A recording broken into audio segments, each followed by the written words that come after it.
Good girl.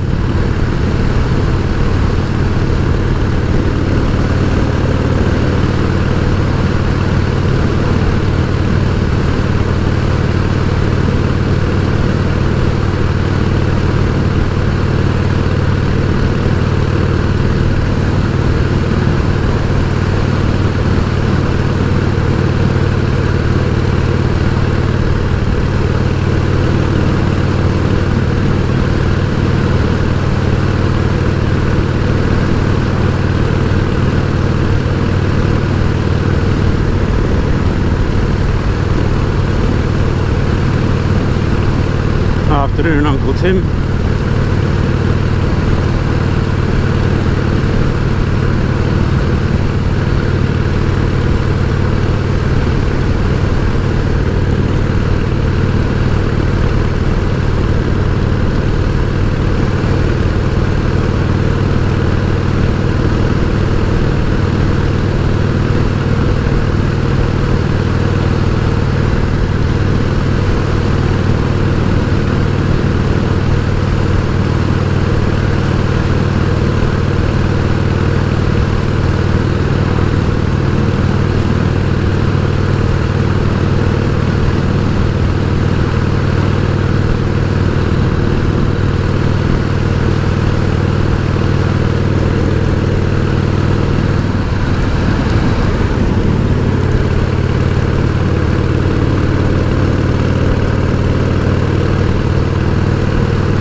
Here we are, Saturday afternoon. Feels like years since I've been on the bike. There's a couple of weeks at least. So we're just ambling along in the warm spring sunshine. It's about 30, 31 degrees. Big sky. A little bit sort of hazy today.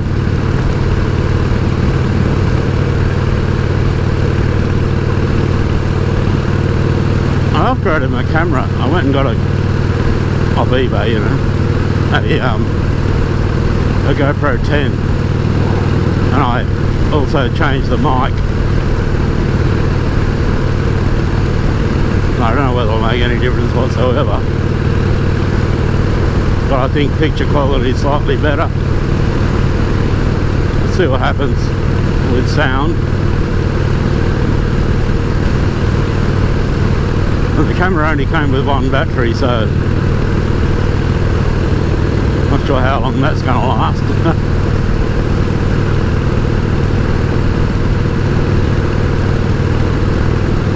Yeah, I haven't been on the bike for a while, just busy trying to get some stuff done with the house, you know. Finally finished my main bedroom, and I'm quite pleased with that. Took years, months and months, but a good job in the end, you know.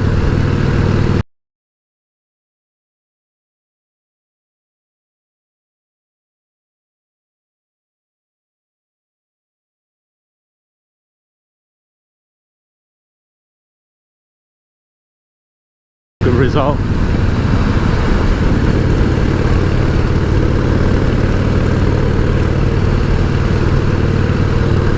And now we're working on putting a septic tank in and a proper toilet inside and stuff, you know. Got the tank, got the some crusher dust, you know. Put dig a hole, line it with that, stick the tank in, and then start doing some drainage field and, you know, plumbing from the house. That'll be exciting stuff. If I get a functioning bathroom,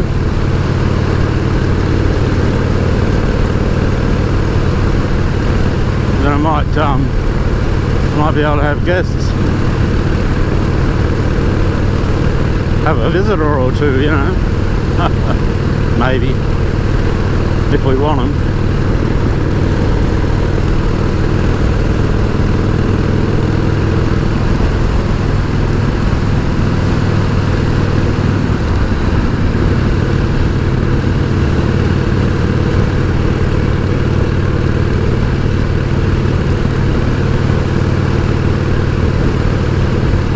Thinking about going to the pub at Fifield to have a look.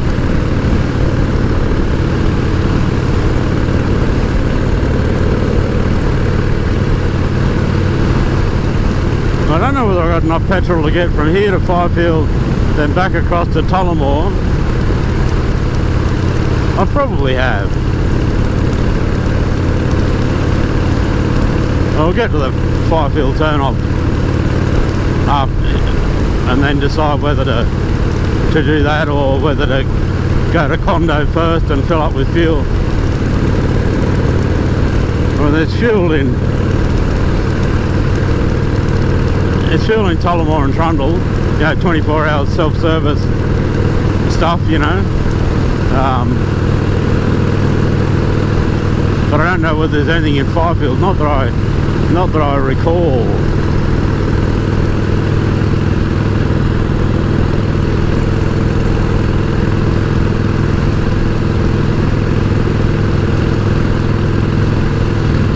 No, good girl. Good girl.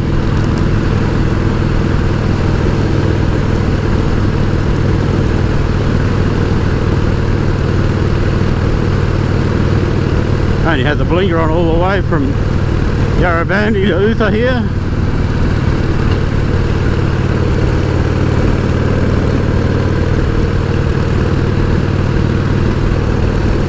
Good old Utah.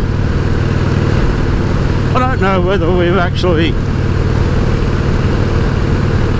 been past here on the bike before. Usually I'm in the car when I'm going over to Condo or somewhere. It's usually to pick up some, you know, build materials or something.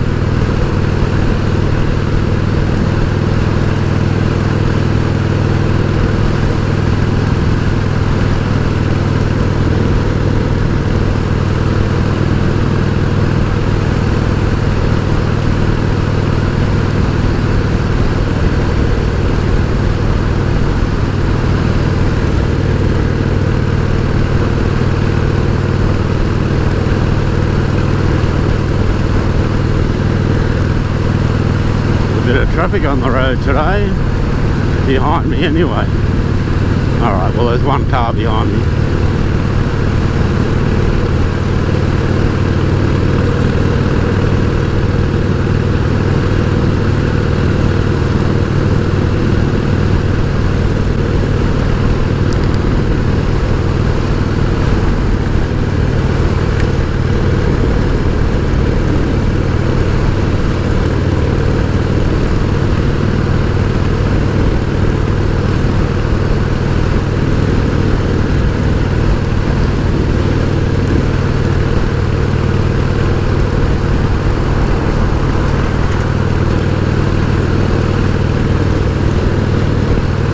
It takes a while to sort of build up a bit of momentum on this bike. At times, you know, if I'm not riding regularly, I'm sort of struggling to be comfortable on it at the moment. I'm thinking about actually changing the bars. Well, not changing the bars, actually changing the risers on it. There's a set of, well, these are about a 1-inch rise, that's it. Tim had about a set of, I don't know what they had, 2.5 or 3 inch when he was riding it. And he said, oh, well, we sort of talked about the idea of a chair, you know. And I sort of said, oh, maybe it might be better to have lower bars, you know, lower, wider bars kind of thing. They're the same bars that were on it before, it's just the rise is different. But I'm beginning to wonder, you know, because it's not comfortable to ride this bike without some sort of backrest, you know. I'm also thinking about putting this set of fishtail mufflers that gave to me the other week, month, whatever it was, and but from all reports they were horrendously loud and tacky sounding, but I kind of like the look of them, you know. Mind you, there's nothing wrong with these old Screaming Eagles. They're probably worth money now just for being vintage. The old slash cut Screaming Eagles.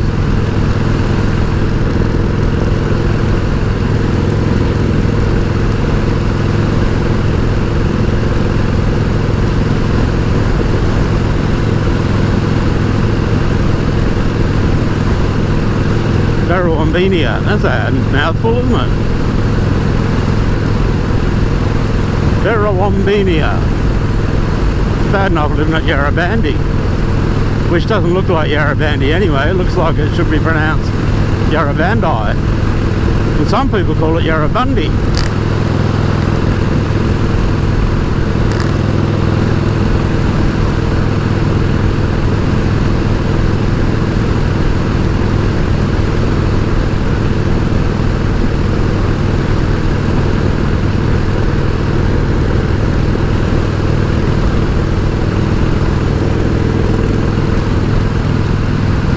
You know, couldn't accuse New South Wales of having smooth roads by any stretch. They just keep tarring over the top. Never really address the basic issues of, you know, soil and stuff. I came through here the other day in the car, and there were all the trucks there. I'm guessing they're all out harvesting.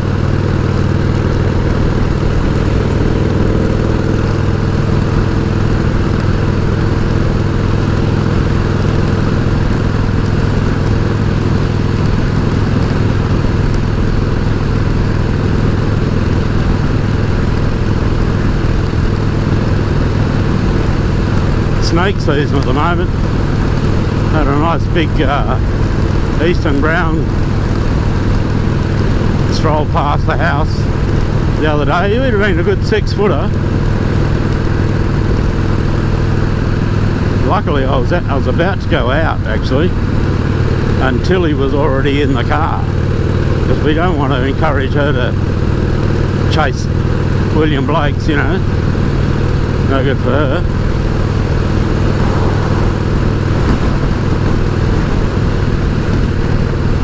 I mean, you can't keep them in cotton wool, can you? No, you can't keep them in cotton wool. Good girl. But by the same token, we don't want to encourage her either. And here's something flapping around here. Not sure what it is. I'm going to stop up here and have a look. Coming into Derrywong. Another wild metropolis. These places, you know, Yarrabandai, Uther and Derrywong, they've just sort of died in the arse over the years. Although this one, the same as Uther, I guess, they've still got plenty of people living here, but there's nothing else here, you know.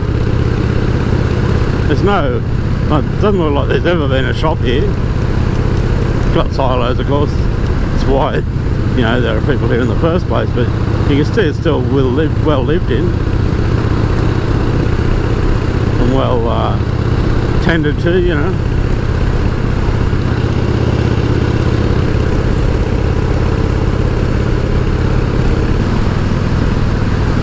What's this? A corner, sort of.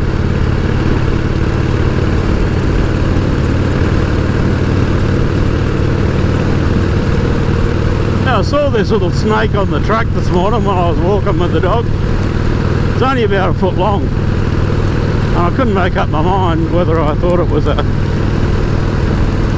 a baby brown snake or a death adder or something. I better start educating myself a bit better again.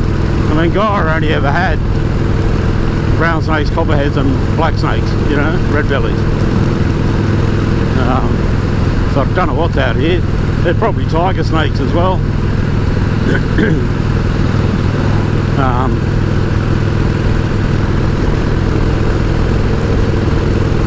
Yeah, I should have a bit of a look and see what's around. You know, it'd be really embarrassing to get bitten by a little death adder or a taipan, you know, like, and drop dead after bitten by a giant, an oversized worm, you know. Or worse still, you know, Tilly or Keith the cat. And Keith's doing alright. He's living his life. He loves it out here because he can come and go, do whatever he likes, you know, within reason.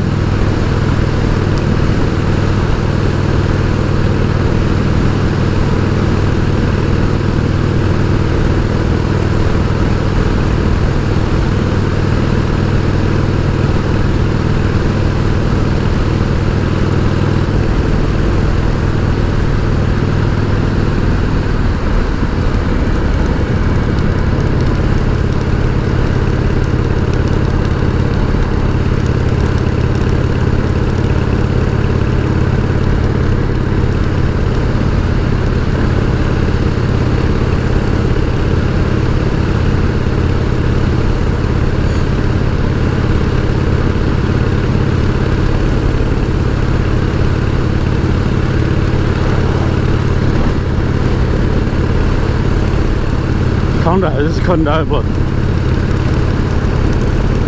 Not a lot to say about Condo really. This is the closest of the towns. Well, you know, slightly larger population and a couple of supermarkets kind of thing, you know.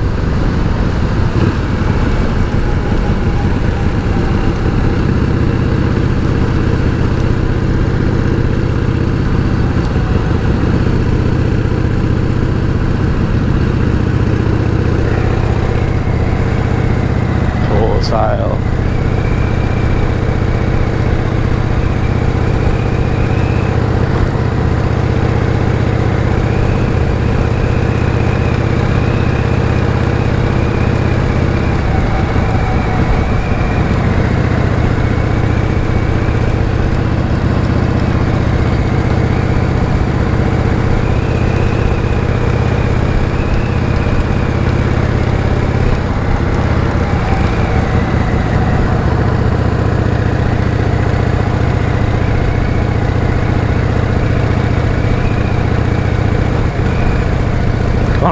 Railway station.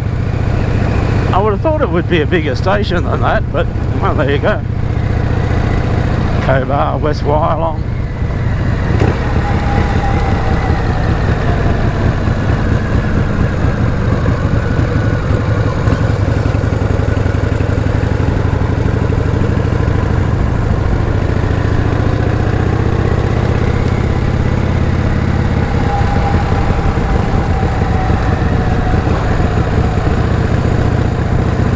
Works.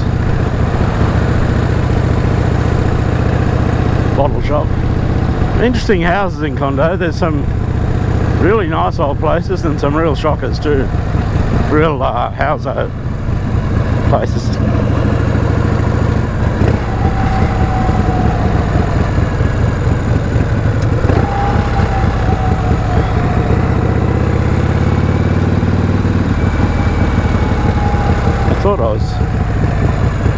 Took Tilly out to Gumben Lake the other day, thinking she might be able to swim, but there's, you know, everything's got to be on leashes all the time. It's like, Christ, we're back in the city. Is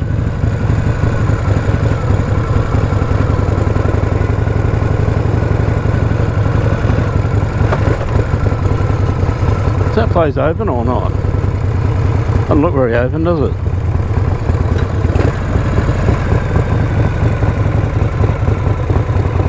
Oh, it says it's open.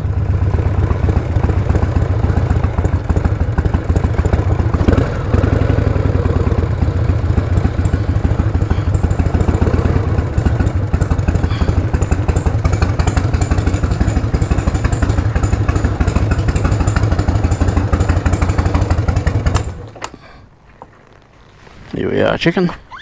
Oh, you stop there.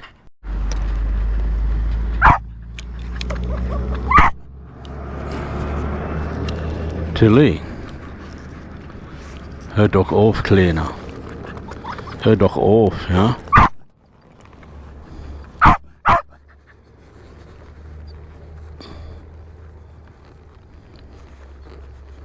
So,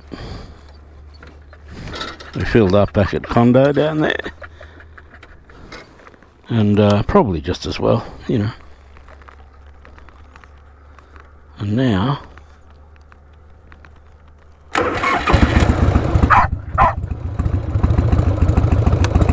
gonna go on this road. I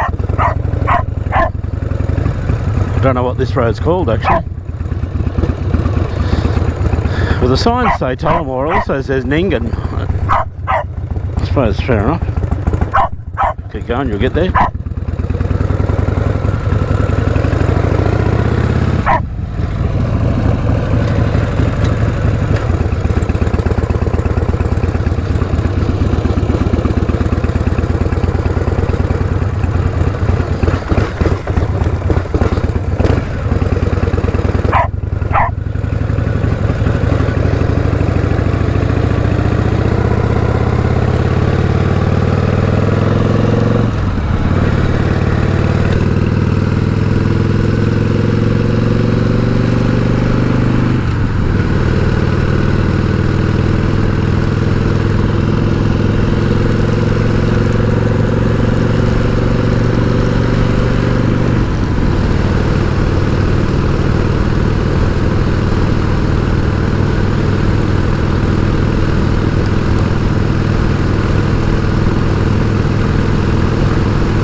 So we had 49 minutes left in the battery, 47 minutes left on the SIM card, and 46 Ks to Fifield.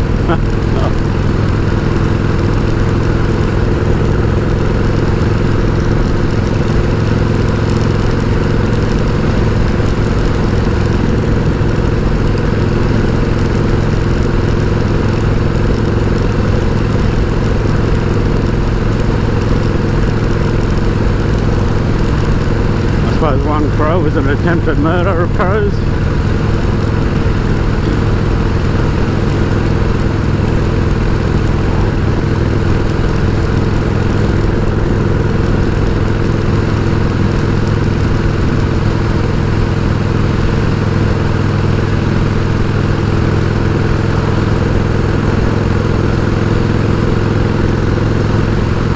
I've only been on this road once or twice. I remember it as being it's not a bad road, but I haven't been here on the bike before, and it's a while since I came here, so it's interesting to see if it's not as nice a ride as I remember. As it was. You get up there, you leg. You leg. For those of you who don't know, I've got an artificial leg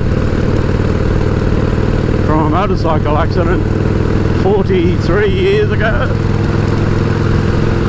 1981. an old Triumph Thunderbird then. That was my first big bike, a 58 Thunderbird, which my brother Tim had found for me actually.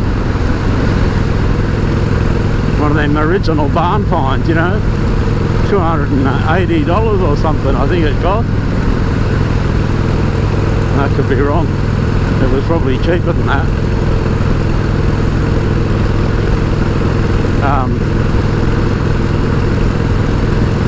Yeah, it was like a 58 model, so it had like an alternator and the swing arm. And it was purple, so we immediately painted it black. Tim pulled the head off and stuff, and he reckoned it had done about 100 miles since the top end rebuild, so just put it back together, you know. And I rode around, I don't know, a year or so or something, can't remember. And then yeah, got hit by a car on my way to work. I was living on the Central Coast then, riding the bike to work. I was managing a sports store, so at the time I was an athlete, as it were. I was a first grade rugby league player, stuff like that. I was a fairly good sprinter for a rugby league and rugby union player, you know, under 11 for 100 sort of thing. Could have done a lot better. I could have been faster, I suppose, if I'd ever actually trained for that, but yeah, that's history. And anyway, so this guy was on his way to the beach. He didn't see me and hit me, and that was that sort of thing. Now I've completely forgotten why I'm even telling you that story, but anyway. There.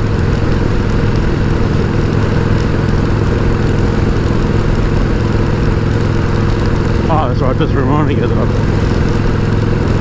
you know, an artificial leg.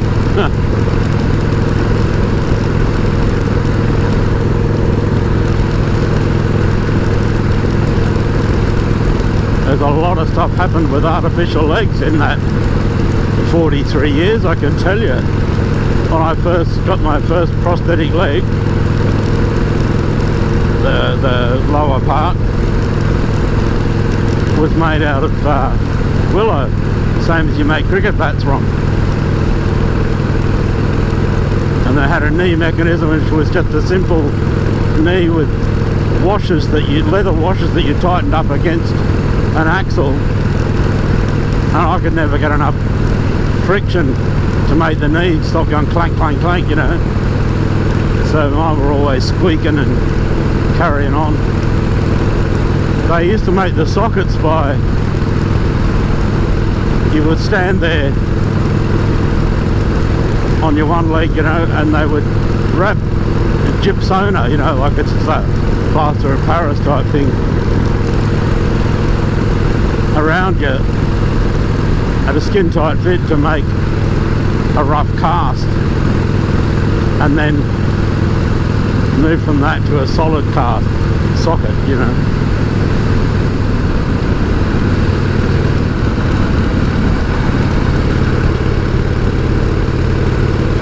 I'll keep an eye on our rear shock absorbers.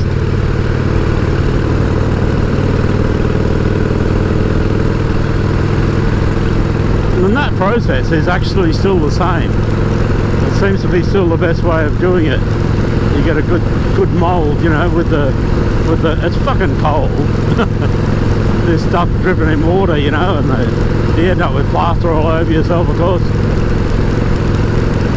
But it's still, they haven't seemed to come up with a better method. They get a better socket now, an end product, using different materials that are flexible and whatnot. But yeah, nowadays I have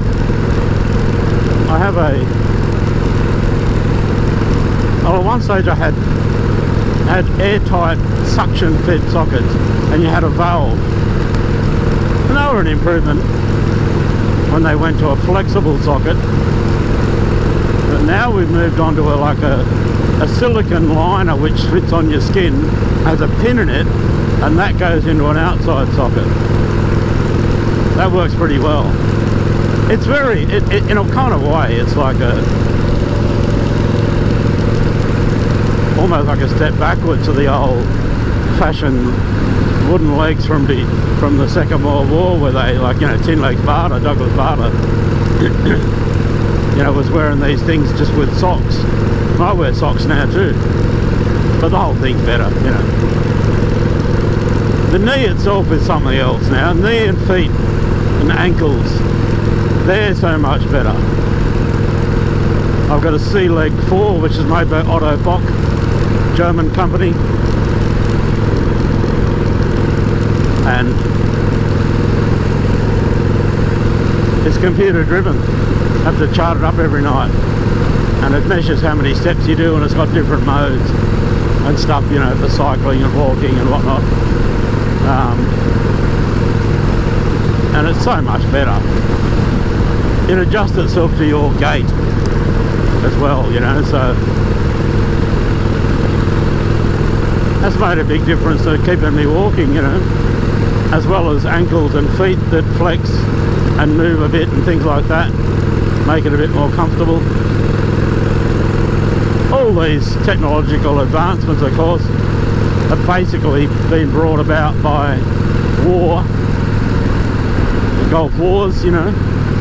People started losing limbs again, or American people started losing limbs again, Western people.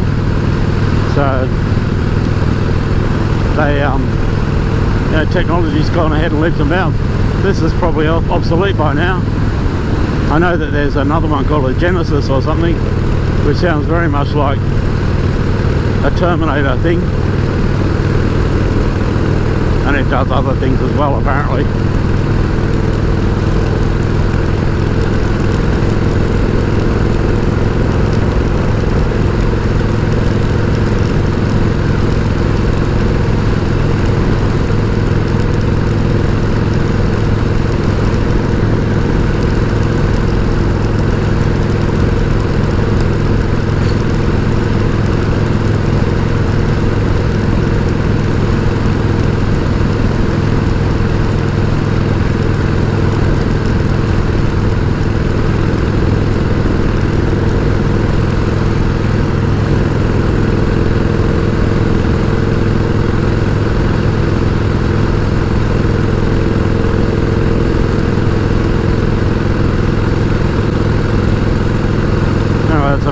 Wooden legs, isn't it? They're not even wooden anymore.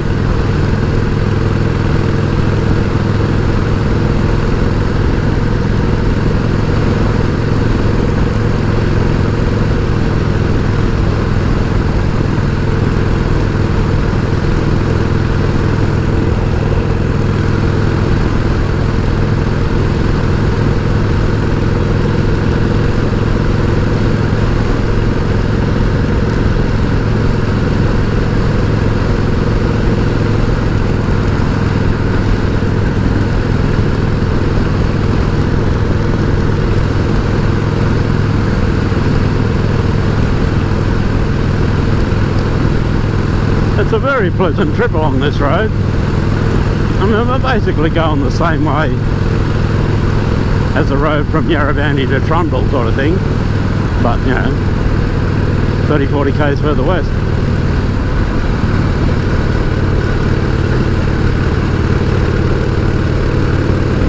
But well, I don't know whether this one gets used less or more. I'd imagine this one gets used more. Maybe that's a secret. Get a few repairs done.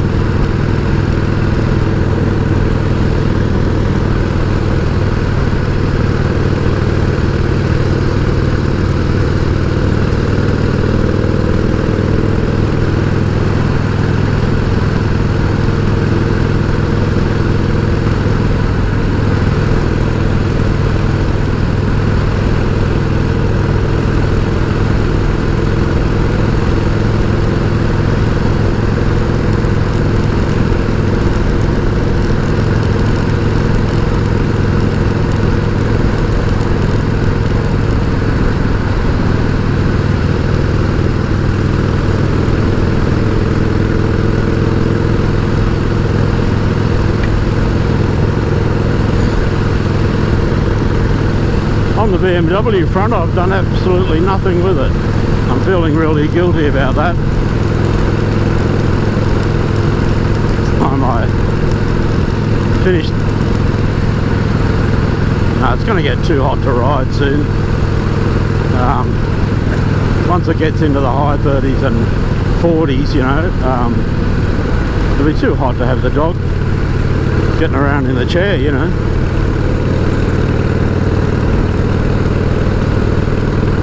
And I can't leave her at home, as we all know. Yeah. So, no, we'll play it by ear. I'm not a big fan of the hot weather either, but that might give me a bit of time. Oh well, try and make a bit of time to work on the VM and get it sorted properly. So I have no idea how I'm going to sort the handling at all. Trundle 30k. Oh, it's that road, okay.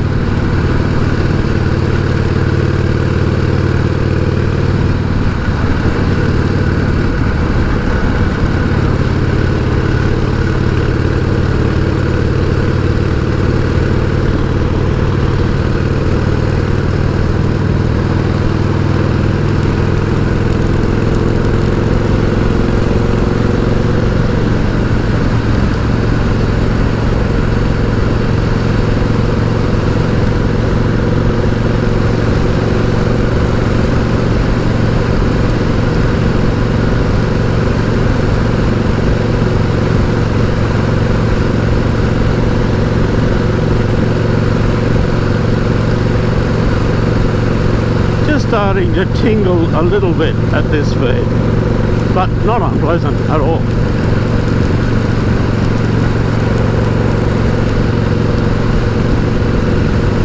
You get so used to modern bikes, don't you? You know, things don't vibrate. Like that Rocket 3 was a massive motorbike. The big girl, you know, she you know, 2300cc triple cylinder thing with 150 horsepower and 221 newton meters of torque, and it was smooth as a rat with a gold tooth, you know.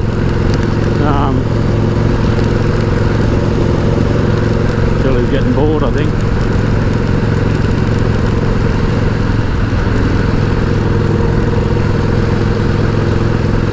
Actually, it's one of the reasons why Tim excuse me, he was going to sell this when he bought the Thunderbird Storm, and as I was saying the other day, you know, the week, he had it sort of kind of up for sale, and he rode the Storm a fair bit. He and Gage did quite a few trips. We did the Great Anti-Christmas ride of 2012. They rode from Mackay down to Gyra, and we went from there down to the Snowy. They kept going and actually went to Melbourne and did the Great Ocean Road. I went to Melbourne as well, and then came home. I didn't do the Great Ocean Road. I was on the old Beamer at that stage with Bella, a red cattle dog. My other red cattle dog. Anyway, in the end he didn't sell this, he hung on to it,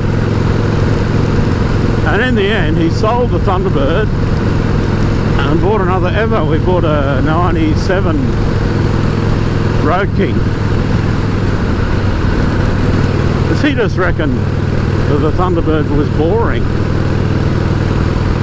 It did everything really well, but it was just sort of boring. And I can understand that. I reckon it was ugly too. But you know, beauty's in the eye of the beer holder and all that.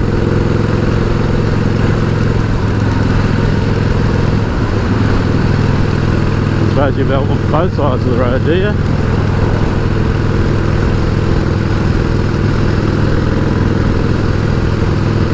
Anyway, yeah, so I bought that Road King, and it was gutless. It was in really nice nick, you know, She called her Irene because she was green, that real dark green with black in it, you know. But he ended up, you know, sticking cams and everything else in it to get it to go because it was bloody slow. God, it was slow. We went for this ride. We went out to Yulo up in Western Queensland there. I was on the Triumph at that stage.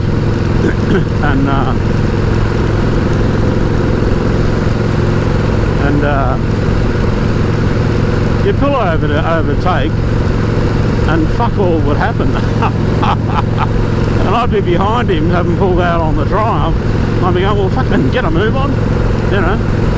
So we stopped at breakfast or something in Condoblin or somewhere, you know,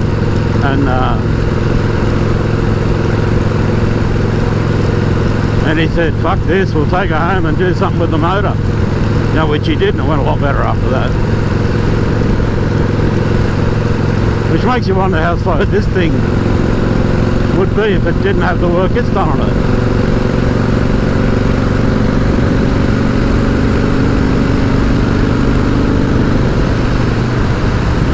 It really doesn't go that bad if you want to give it a bit, you know. But I'm just relaxed with it. This bike's got to last me till I die, you know, which could be in 2 months' time the way I'm drinking lately.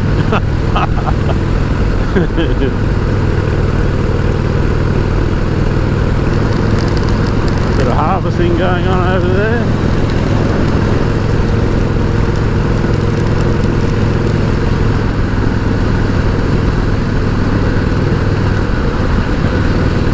This camera's got a few settings too, like it's on standard wide setting, but there also is like a super wide setting, which will probably, you know, take photos behind us. I don't know. I'm leaving it on the standard one for the moment. The super wide might be just a bit too much then.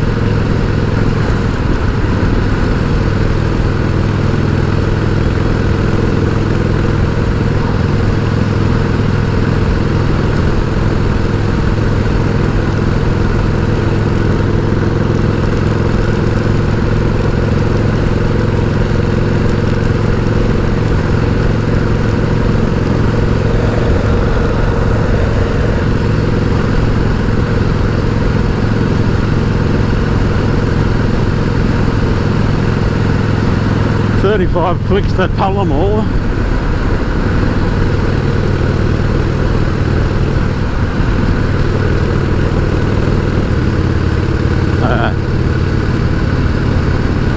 I see the world's gone mad this week. Donald Trump not only won, but won very convincingly. At the same time, the German, what they call the Ampelkoalition, three, you know, traffic light coalition because of the different political colours, you know. It seems to have fallen apart. So who knows what's going to happen with the Germans at the moment. They're just, the Germans have, you know, lost the plot, Germany. Lost the war. They're just too soft now. They should really be preparing for a war with Russia, but as far as I can tell, they're not making much progress. They talk about it a lot.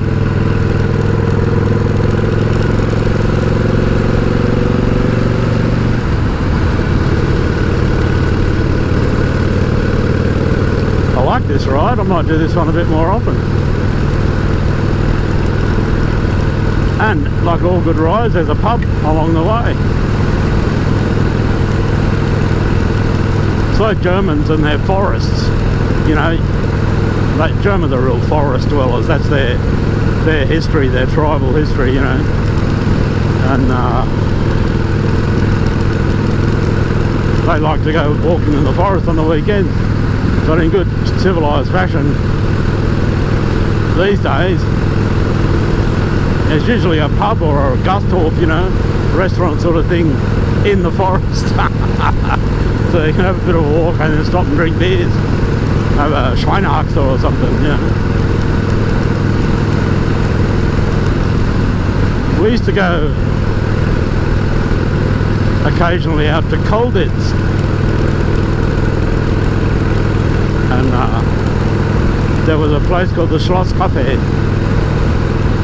and you could get a turkey schnitzel, Putten schnitzel, with 2 beers, and it would cost you 15 bucks, 16 bucks.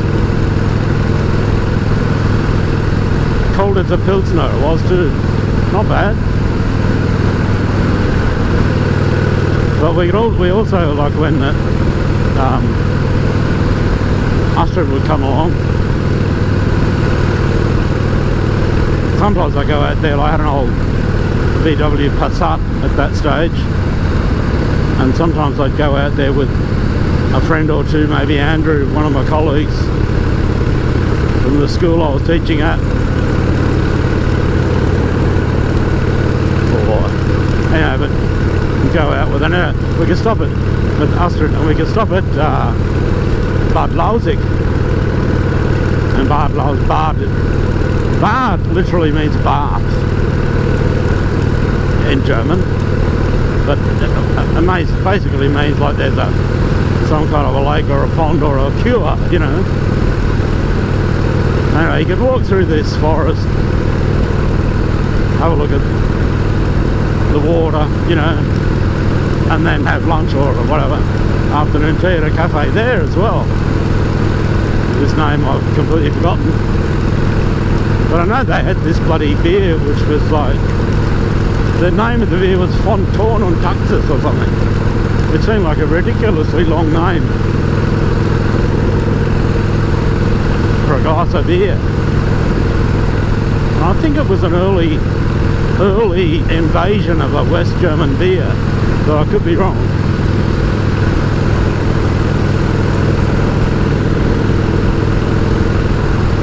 I think we must be coming into Fifield.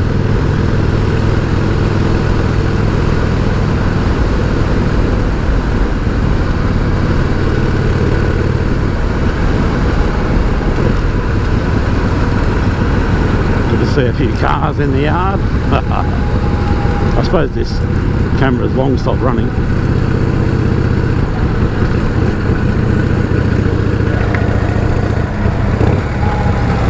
There's a wee bit of turn.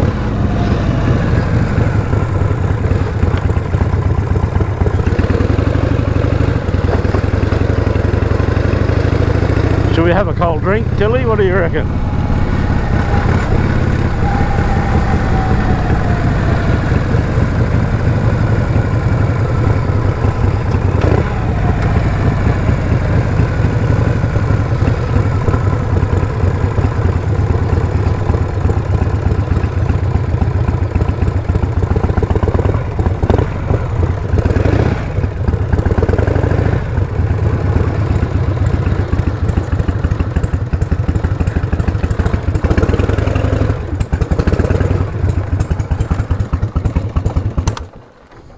Good girl. Now I'll go and get us a drink, eh? Go and get us a drink. It won't be long.